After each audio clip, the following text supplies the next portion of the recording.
buses. Yes. And you have to get used, otherwise, you fall. Tichikura taikwira AVM. And tanga tisingazivi kuti AVM ichauya yaane mhando yepamusoro-soro. Iri bhazi riri comfortable, rinokwirika, rinofambika naro muurban. What is important is comfort.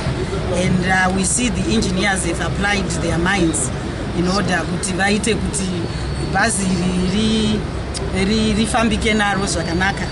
And so tinovimba vashandi vedu pavanokwirawo mubhazi irori vanenge vachinzwa kuti tinokoshesa comfort yavo. And so tinovimba also kuti tichashanda nemakambani aya kuti tione kuti mabhazi aya anovakwa achienderana nemanidzi evashandi. And vashandi havachangoita pasifika zvekuti mushandi anongokwira mubhazi ogara.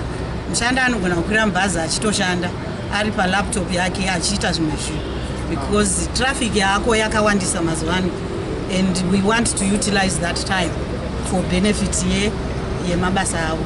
So tovimba kuti tichashanda navo zvishoma nezvishoma. Muchaona mabhazi iwaya achiuya pastreet akabrandwa zvinoenderana neinstitution yedu inonzi Public Service Commission. We are wholly owned Zimbabwean company. Mabhazi atiri kugadzira mabhazi eZimbabwe. And zvanapota zvekuti uya kuita steel plant, isteel plant yeZimbabwe. Simbi dzatiri kugadzira ipapo isimbi dzeZimbabwe.